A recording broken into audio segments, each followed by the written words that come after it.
성경은 구약과 신약으로 이루어져 있습니다. 구약은 39권으로 되어 있고요. 신약은 27권. 그래서 학교 다니는 학생들은 신구약 이 권수를 외우려고 3927 그렇게 외우기도 합니다. 구구단을 하다 보면 3구가 나오죠. 27, 3구는 구약, 27은 신약. 그래서 외우기도 합니다. 구약과 신약인데 이 구약을 정리하기를 주님께서 말씀하신 대로 나에 대하여 기록이 되었다라는 말씀 그대로 오실 예수님에 대한 기록이라고 해도 과언이 아닙니다. 오실 예수님에 대한 기록이 구약이고 신약은 오신 예수님의 활동과 다시 오실 예수님에 대한 그러한 내용이 기록되어 있어요. 주로 이거 골자입니다. 그러면 구약과 신약이 이루어져 성경이라고 됐는데 성경의 핵심 주인공은 예수님이란 걸 알 수가 있습니다. 예수님께서 성경 구약에 예언된 대로 오셔서 활동을 하시다가 이제 공생애를 마감하실 시점에 제자들과 따르는 무리들에게 가장 핵심적인 말씀 한 말씀을 남기셨습니다.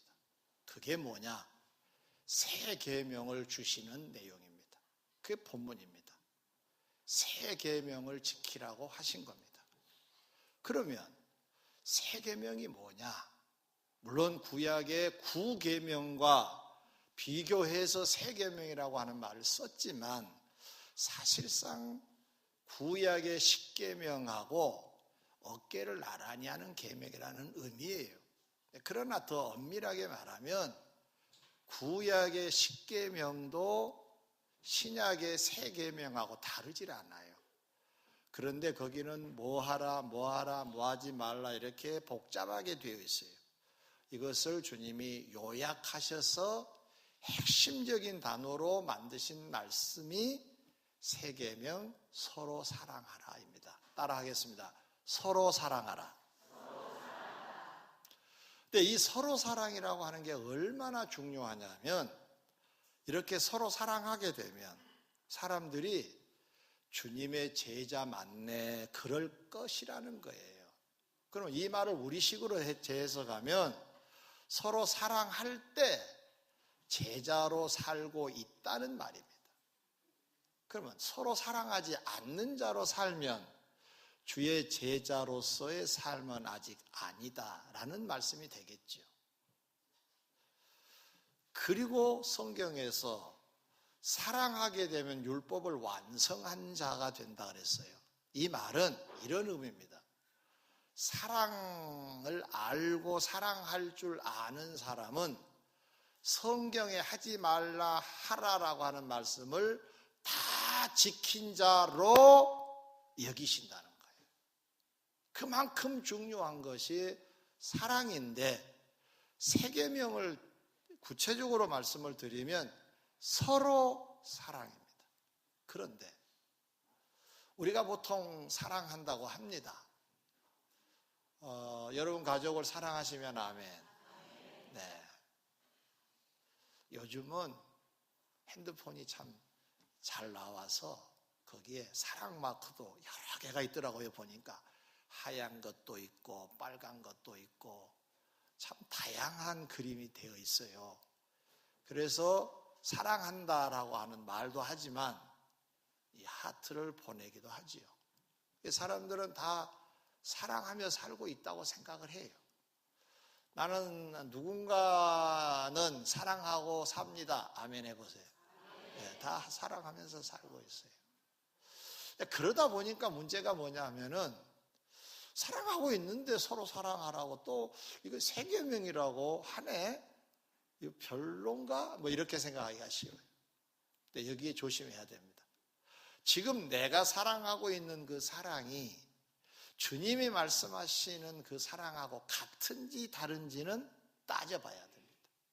만약에 성경적인 사랑을 하지 않고 사랑한다고 생각하면 이건 착각인 거죠.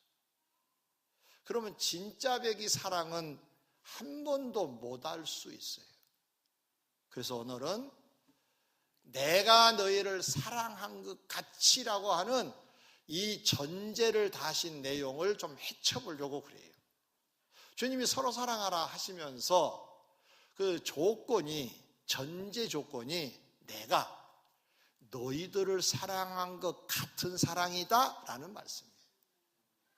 그래야 진짜 사랑이라는 거죠. 자, 그러면 주님이 우리에게 행하셨던 사랑을 알아봐야 될 거 아니에요. 성경에 참 많습니다. 사랑에 대한 표현이. 오늘은 3가지만 제가 말씀을 드리겠습니다. 첫째로, 주님은 우리들에게 행하신 사랑은 뭘까? 갈라디아서 3장 20절 중간에 보면 이런 말씀이 기록되어 있어요. 나를 사랑하사 나를 위하여 자기 자신을 버리신 하나님의 아들 예수님에 대한 설명을 바울은 이렇게 하고 있습니다. 나를 위하여 자기 자신을 버리신 하나님의 아들이라. 이게 무슨 말일까요? 자기 자신을 버렸다는 말은 우리가 흔히 들은 얘기 중에 십자가에 돌아가셨다는 말을 많이 듣습니다. 이 십자가의 죽으심이 자기 자신을 우리를 위해서 버리신 거예요. 곧 이 말을 다른 용어로 표현한다면 우리를 위한 희생을 말합니다. 그러면 이것을 이렇게 정리할 수가 있겠죠. 서로 사랑하라, 이 말은 서로 상대방을 위하여 희생해라 이런 뜻이에요. 희생이 아닌 건 사랑이 아닌 거예요. 말로만 사랑해, 이건 진짜로 사랑 아니에요. 아직 사랑의 시작은 될 수 있어요. 그러나 사랑은 아직 아니에요. 사랑은 상대방을 위하여 수고가 있을 때, 희생이 있을 때 사랑이라고 할 수가 있는 거예요. 요한일서 3장 16절에도 이런 말씀이 기록되어 있어요. 그가 우리를 위하여 목숨을 버리셨으니, 그가 우리를 위하여, 나를 위하여, 여러분을 위하여 목숨을 버리셨다. 예수님의 말씀인 줄 믿습니다. 그래서 뭐라고 성경에 기록하느냐? 이로써 우리가 사랑을 알고 그랬어요. 아, 예수님이 나를 사랑하신 거구나를 알게 되었다는 말이에요. 주님의 사랑은 어떤 사랑이냐? 무엇으로 증명할 수가 있느냐? 예수님의 희생으로 우리를 사랑하신 것을 증명하시고 있다는 말씀입니다. 요한일서 4장 10절에도 하나님이 우리를 사랑하사 우리 죄를 속하기 위하여 화목 제물로 그 아들을 보내셨다 그랬어요. 자, 구약에 백성들이 우상숭배를 한다든가 악행을 하게 되면 이게 죄가 된 거지요. 범죄자가 된 거죠. 범죄자가 되면 하나님과의 관계가 늘 열려 있다가 담벽이 탁 쳐져요. 바리케이트가 쳐진 거예요. 그래서 우리의 어떤 노력도 상달이 되질 않아요. 죄가 있으면 딱 막혀버려요. 근데 이것을 낼 때 드리는 제사가 화목 제사예요. 이 제사를 드릴 때는 짐승을 잡아서 불을 태웠습니다. 불로. 그래서 이 짐승을 다 태워 화제로 드렸습니다. 그러면 그 향기가 올라가서 우리의 죄를 용서해 주셨어요. 그러면 이 담벽이 사라집니다. 그러면 우리의 모든 것들이 상달이 되고 하나님의 은혜가 내려오는 통로가 되는 겁니다. 죄를 짓게 되면 담벽이 막혀요. 이때 걷어내는 제사가 무슨 제사? 화목제사. 그때 제물을 무슨 제물? 화목제물. 예수님이 이 화목제물로 오셨다는 거예요. 그래서 십자가에 돌아가신 사건이 화목제물로 돌아가셨다는 얘기예요. 우리를 위하여. 당신을 그렇게 희생하셨다는 말씀입니다. 결국 제가 몇 성경 구절을 소개했는데 이의 공통분모는 뭐냐? 주님이 우리를 사랑하시는 건데 맨 입으로 그냥 사랑한다 하시지 않고 당신을 십자가에 못 박으심으로 사랑을 증명해 보이셨다는 말씀입니다. 아멘. 이 비밀을 깨닫고 그렇게 살았던 한 사람을 소개합니다. 바로 주님의 제자였던 사도 바울인데, 그가 고린도후서 12장 15절에서 고린도 교회를 사랑하는 자기의 입장을 이렇게 표현합니다. 내가 너희 영혼을 위하여 크게 기뻐함으로 재물을 사용하고 그래요. 자, 이런 얘기예요. 당시에 사도 바울은 초창기 때 고린도 교회를 개척할 때 엿새 동안은 노동판에 가서 노동을 하셨어요. 건축업을 하셨어요. 천막 만드는 일을 하셨어요. 그래서 돈을 모으면 그것을 가지고 사람들에게 복음을 전하는 거예요. 거기에 드는 비용을 썼던 거예요. 뭐 집도 얻어야 되겠지요. 사람 들어오면은 찬송할 수 있도록, 또 말씀을 들을 수 있도록 가령 뭐 성경도 준비했겠죠. 이것저것 모든 비용으로 자기가 그동안에 모았던 돈을 썼다는 거예요. 그 다음에 또 표현하기를 이것뿐만 아니라 이제 내 자신을 허비할 것이다 라고 얘기를 해요. 무슨 얘기냐면 너희들을 위하여 내가 그동안에 모은 돈을 썼는데 이것으로 만족하지 않고 너희들을 위한 길이라면 너희들이 구원받을 수 있는 대열에 올 수만 있다면 나는 내 몸을 던지겠다 하는 표현을 바울이 고린도후서 12장에서 하고 있어요. 이 표현은 주님의 십자가를 연상하는 표현입니다. 내 있는 것을 너희들을 위해서 쓰고 내까지 희생하겠다고 하는 이 고백은 진한 사랑을 말하고 있는 것입니다. 사랑하는 성도 여러분, 주님은 우리를 사랑하신 줄 믿습니다.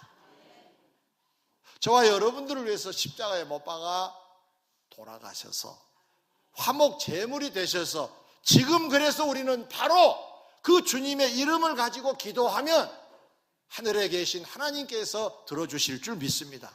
그래서 우리가 늘 기도할 때마다 예수 그리스도의 이름으로 기도한다는 말을 쓰게 된 것입니다. 내 기도가 예수님 은혜 때문에 올라갑니다. 예수님의 공로로 내가 기도합니다. 내 공로는 없습니다. 이런 고백이 예수님의 이름으로 기도한다는 고백이에요. 우리를 위해서 희생하신 분이 예수님이신 줄 믿습니다. 그러면 이 대목에서 우리가 그 사랑을 받고 있는데 가만히 있을 수는 없잖아요. 따라합시다. 주님이 나를 사랑하신다고 합니다. 옆 사람에게 인사할까요? 주님이 당신을 사랑하신다고 합니다.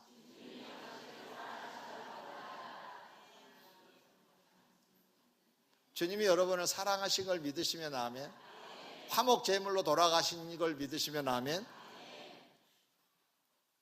그러면 우리가 그 사랑을 받고 살아가는 중에 주님이 세계명이다 그러시면서 또 주신 말씀이 이제는 서로 사랑해라가 계명이라는 거예요.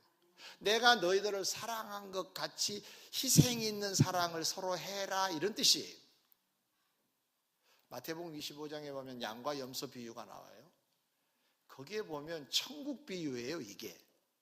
근데 천국에 올라간 사람들을 묘사하기를 배고픈 사람에게 먹을 걸 주고 목마른 사람에게 물을 주고 헐벗은 자에게 옷을 입히고 나그네 된 자를 영접하고 병든 자, 옥에 갇힌 자를 가서 돌아보고 이 사람들이 천국에 갔다는 거예요.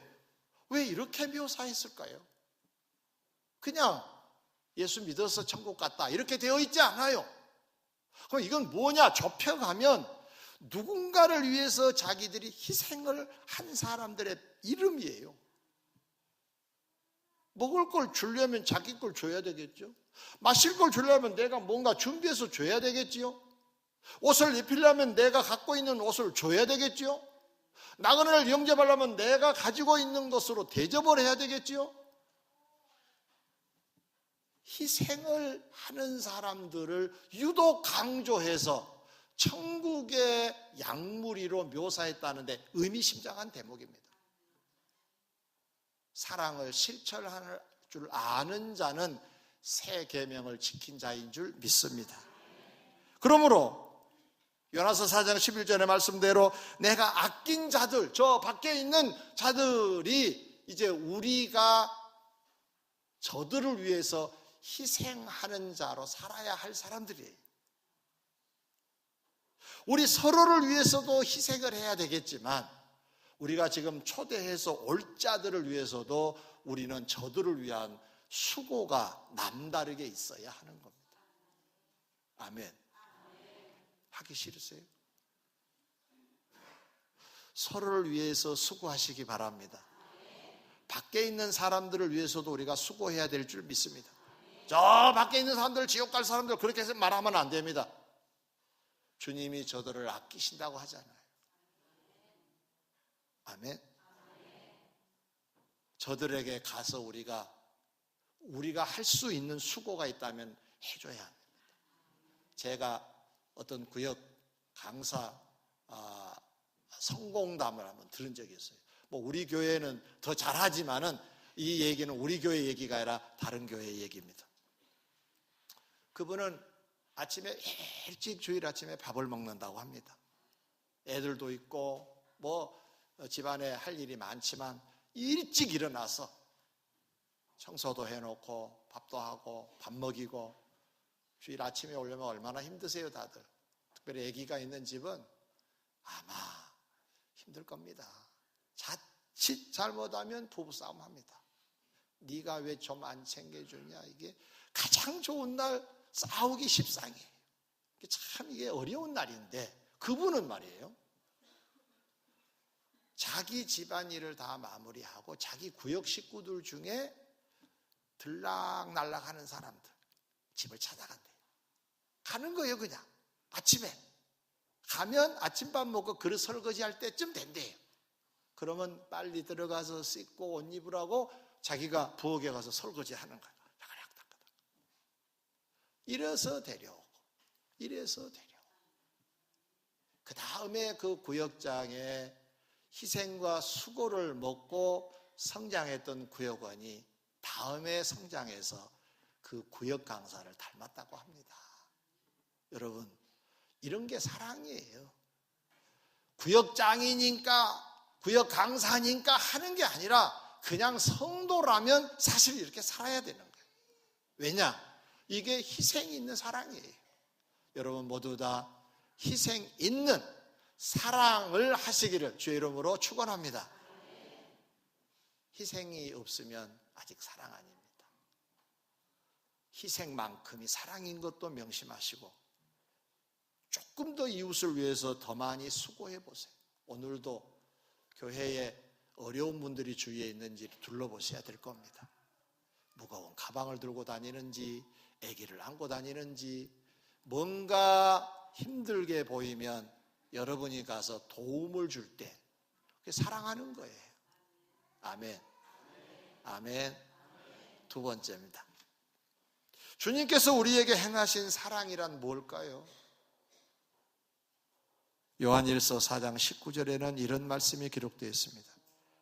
우리가 사랑함은 그가 먼저 우리를 사랑하셨음이라 그래요. 먼저 사랑.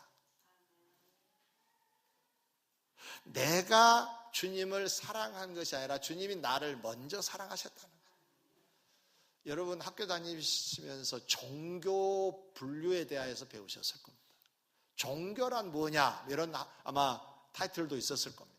종교는요 그대로 문자풀이를 하면 연약한 인간이기에 힘이 있는 전능자, 힘이 있는 자에게 의뢰하는 것이 종교예요. 근데 기독교는 종교가 아니라 그래요. 왜 아니냐? 연약한 인간이 절대자 신에게 의지하는 게 아니에요. 손을 내민 게 아니에요. 순서가 바뀌었어요. 성경에 보면 하나님이 인간들에게 손을 내미셨다고 되어 있어요. 그런 차원에서 보면 종교에 들어가지 않아요. 그래서 이 신학자들은 종교라고 분류하는 것을 별로 원치 않습니다. 세상의 학문을 다루는 자들에게 편의상 나눠놓은 것이지 엄격하게 말하면 급이 다르다 그런 말이죠. 인간이 신을 찾는 것이 아니라 신이 인간을 찾아오셨다는 것이 기독교입니다. 하나님이 먼저 사랑하셨다고 하지 않습니까? 하나님이 세상을 사랑하여서 예수님을 보내셨는데 우리가 그 상태를 모르고 있었을 때에 보내셨다고 되어 있습니다. 그것은 먼저 하신 거예요. 먼저. 따라합시다. 주님의 사랑은 먼저 사랑입니다. 이 먼저의 가치가 얼마나 대단한 가치인가 사무엘하 7장을 제가 소개해 드립니다. 여기에 보면 다윗이 왕이 되어서 이스라엘을 다스리고 있을 때입니다. 사방의 대적을 하나님이 다 물리치시고 이제 백성도 왕도 다 평안할 때였습니다. 그때 다윗이 생각해 보니까 하나님의 은혜를 너무 많이 받았는데 이러고 있으면 안 되겠다라는 생각을 하게 된 겁니다. 그래서 그가 구상한 게 뭐냐면 성전을 건축해야 되겠다라는 생각을 하게 됐습니다. 그런데 놀랍게도 하나님께서는 깜짝 놀라워 하시면서 다윗하고 아직 태어나지도 않는 후손들에게 큰 복을 약속을 하세요. 그럼 도대체 뭔가 성전 건축이 그렇게 대단한 헌신인가? 맞아요. 그것도 그렇지만 더 중요한 게 있어요. 그 재미난 게 있어요.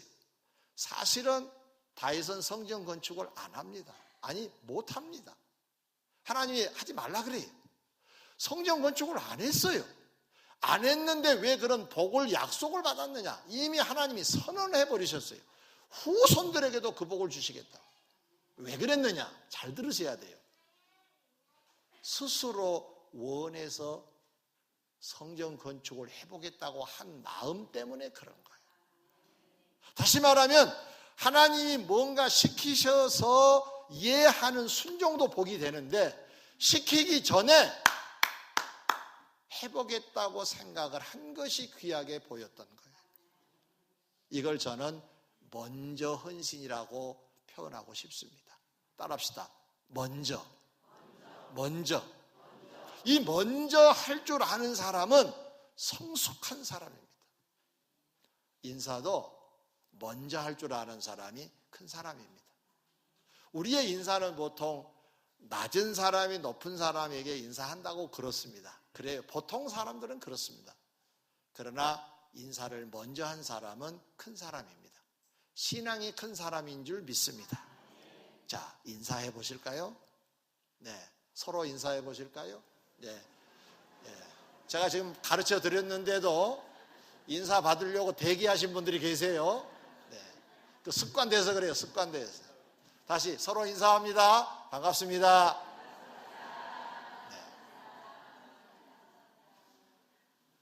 네. 인사할 줄 아는 사람이 성숙한 사람입니다. 이 다윗은 먼저 생각을 한 것이 하나님 마음을 감동시켰고 그래서 하나님께서는 그 후손들에게까지도 복을 주시겠다고 약속을 하셨던 것입니다. 사랑하는 성도 여러분, 우리 아무 공도 없지만 하나님이 은혜로 부르셔서 구원받는 백성이 되게 해주신 줄 믿습니다. 이 먼저 사랑을 받은 우리들 또 가만히 있으면 안 되겠죠. 따라합시다. 주님 감사합니다.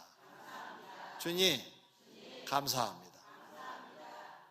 자, 이 주님께서 우리들에게 오늘 세 계명을 또 말씀하십니다. 이런 사랑을 받는 너희들은 내가 너희들을 사랑한 것 같이. 이 말은 두 번째 주제로 표현한다면 내가 먼저 너희들에게 손 내밀지 않았느냐, 이와 같이 너희들도 먼저 할 줄 알아야 된다라는 말씀입니다. 다시 말하면 하나님의 명령이 내리기 전에 헌신이 된다면 먼저 헌신이 되어서 먼저 사랑이 되겠죠. 또 대인관계도 마찬가지입니다. 먼저 손 내밀 줄 알아야 해요. 자, 악수 한번 해볼까요? 인사도 다시 해볼까요? 반갑습니다. 반갑습니다. 인사 받으려고만 하지 마시고 인사할 줄 아는 성도들이 되었으면 좋겠습니다. 34주년을 준비하는 우리 모두 다 저들을 만나서 차도 대접하고 식사도 대접하고 때로는 선물도 좀 주고 희생이 있는 사랑도 하고 먼저 해본다면 그가 나오고 안 나오고를 떠나서 우리는 세계명을 지키는 자로 주님 앞에 높은 평가를 받게 될 줄 믿습니다. 사랑을 실천을 해야 됩니다. 그러면 먼저 할 줄 아는 게 있어야 되지 않겠냐는 것입니다. 마지막 세 번째입니다.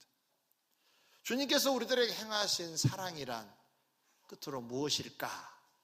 고린도전서 13장 4절에 보면 사랑에 대하여 쭉 설명이 나오는데 중간에 보면 오래 참고가 나와요. 베드로후서 3장 9절은 여러분이 읽어주셨습니다만 여기에 보면 이런 말씀이 있습니다. 주의 약속은 어떤 이들이 더디다고 생각하는 것 같이 더딘 것이 아니라 오직 주께서는 너희를 대하여 오래 참으사 아무도 멸망하지 아니하고 회개하게 이르기를 원하시느니라 그랬어요. 이런 얘기입니다. 주님이 재림하시겠다고 약속을 하셨는데 벌써 여러 해가 지났어요. 내가 예수 믿는 지 지금 여러 해가 지났어요. 우리 교회만 보더라도 34년이 지금 됐는데 아직도 안 오시고 계세요. 이런 시점에서 보면은 어떤 생각이 드느냐? 더디네. 왜 이렇게 늦으실까?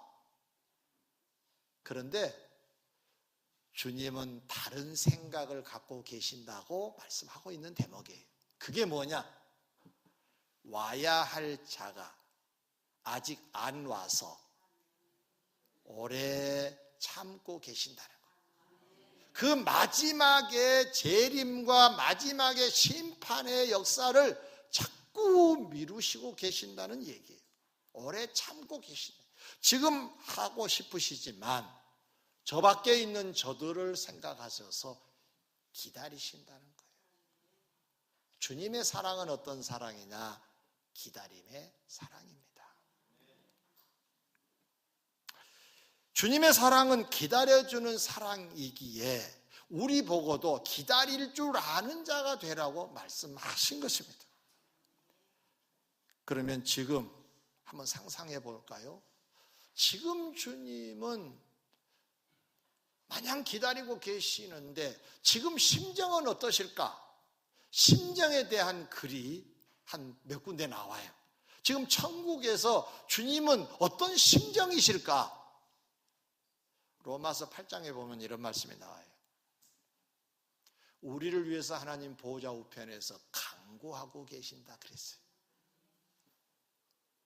기도하고 계신다는 말씀인데 간구란 말은 간절히 구한다는 말이에요. 그러면 보호자가 어떤 자리냐? 성경에 보니까 계시록에 보니까 보호자를 향하여 천사들이 둘러싸요. 24 장로들이 둘러싸요. 그래서 막 찬양을 해요. 찬양 받으시는 자리가 보좌예요. 영광을 받으시는 자리가 보좌라고요. 우리가 어떤 자리에 가면 높은 단의 자리를 만들어놔요. 영광스러운 자리예요.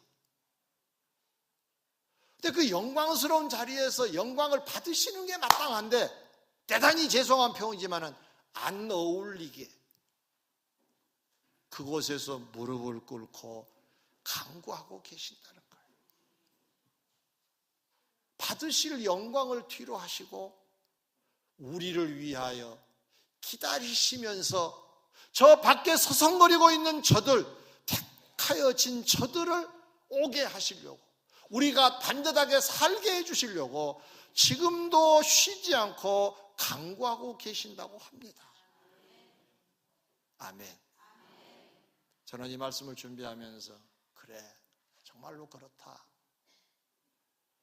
주님이 저를 기다려 주시지 않았다면, 주님이 보좌 우편에서 나를 위해서 기도해 주시지 않았다면 내가 이 자리에 올 수 있었을까? 못 왔을 거예요. 아니, 절대로 못 왔을 거예요.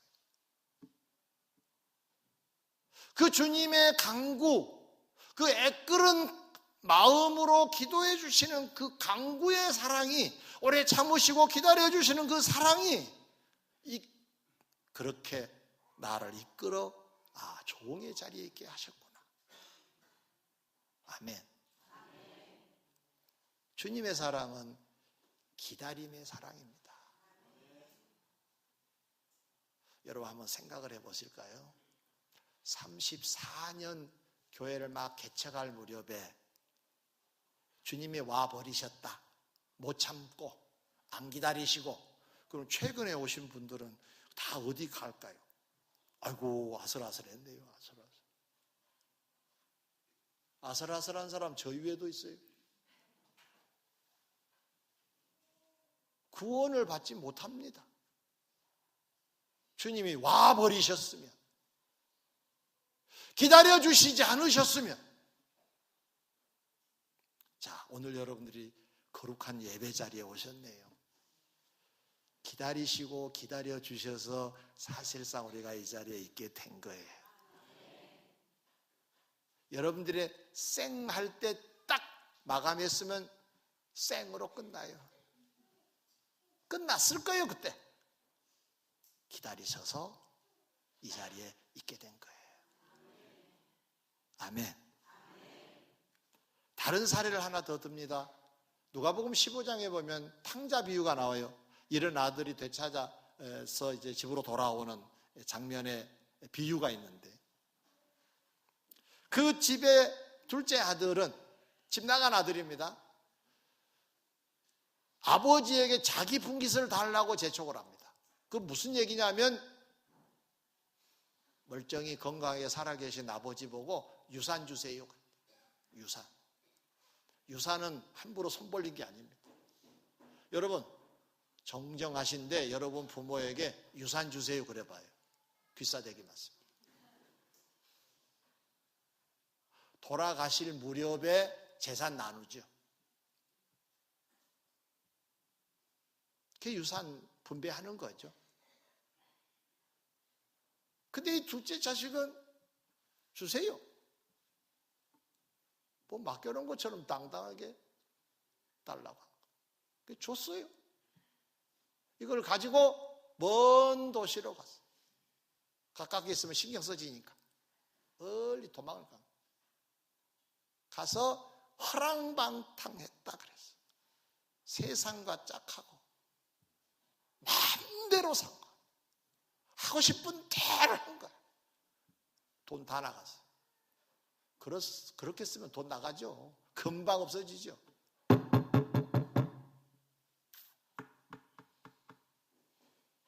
그래서 알거지가 돼버렸어요.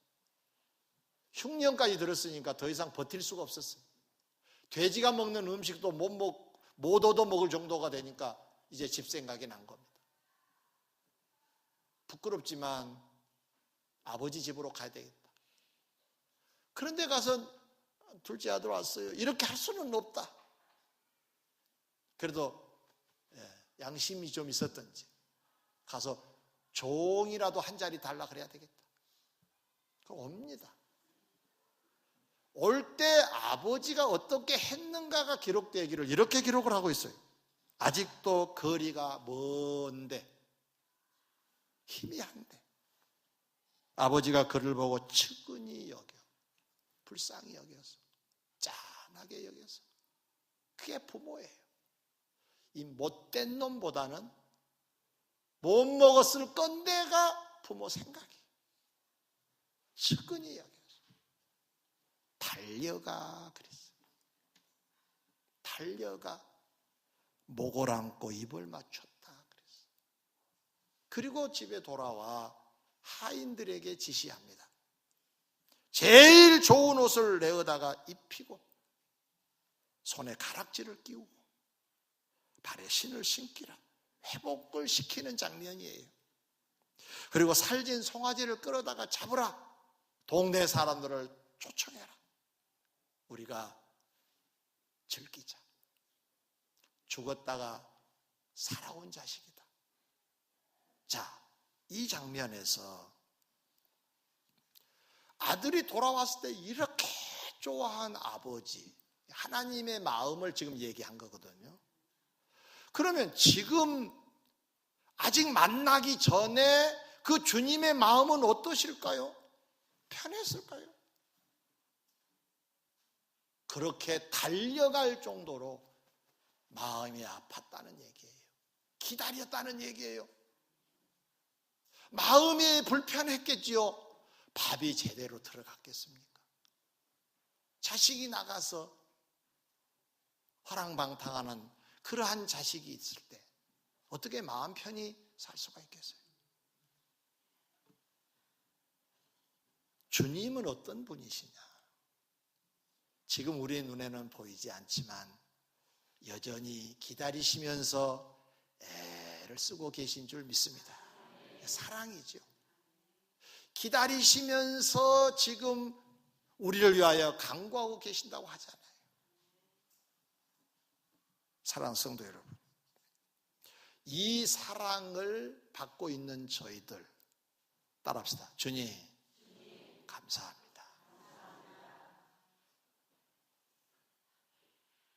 그리고 이번에는 주님이 말씀하십니다. 내가 너희들을 그렇게 한 것처럼 너희들도 서로 뭐하라? 서로 사랑이라는 말을 빼고 서로 대입이 안 돼요. 대입이. 자, 오늘 세 가지 사랑을 얘기했어요. 사랑 빼고 첫째는 제가 힌트 드립니다. 희생을 넣으시라고요. 서로. 둘째, 서로 먼저 하라. 셋째, 서로 기다려라. 부모 여러분, 자녀들이 지금 삐뚤삐뚤해도 기다리세요. 부모 세대들보다 더 훌륭하게 세상을 살 자들이에요. 기다려주세요. 부모 여러분만이 아니라 자녀 여러분, 가끔은 부모가 삐뚤삐뚤할 때도 있어요. 조심스러운 얘기인데 부모도 기다려줄 수 있어야 돼요. 자식만 기다린 게 아니에요. 남편 여러분, 아내를 기다려주세요. 아내 여러분, 남편을 기다려주세요. 아멘? 자, 우리 34주년 이제 초청자들이 있습니다. 작년에도 오시고 재작년에도 오셨어요. 이번에도 초대하니까 이런 말을 해요. 아유, 그때 2번 갔었는데 연중 신자가 돼가지고 부끄러워서 못 가요. 근데 여러분은 절대 동의하시면 안 됩니다. 아니라고. 또 사실이고. 이번에 오셨다가 또 1년 동안 쉬었다가 내년에 오실랑가도 몰라요. 그러나 우리는 주님의 마음으로 기다림이 필요해요. 아직 오지 않는 저들 중에 주의 사역자들이 배출될 수도 있을 거예요. 우리보다 더 멋진 신앙으로 주님의 영광을 위해서 살 자들도 저쪽에 있을 수도 있어요. 성경은 말씀하시기를 먼저 된 자 나중 되고 나중 된 자 먼저 될 자도 있다고 했어요. 모르는 일입니다. 우리가 저들을 함부로 생각하고 판단하면 안 됩니다. 소중하게 여기고 주님이 아끼신 자들이니까 우리도 소중하게 여겨서 사랑의 마음을 품고 기다릴 줄 알아야 할 줄 믿습니다. 다 같이 희생할 줄 압시다. 먼저 할 줄 압시다. 기다릴 줄 압시다. 그렇게 하실 분들은 서로 사랑하라를 이제 아는 자들이니까 서로 사랑 3계명을 지켜내시기를 주의 이름으로 축원합니다.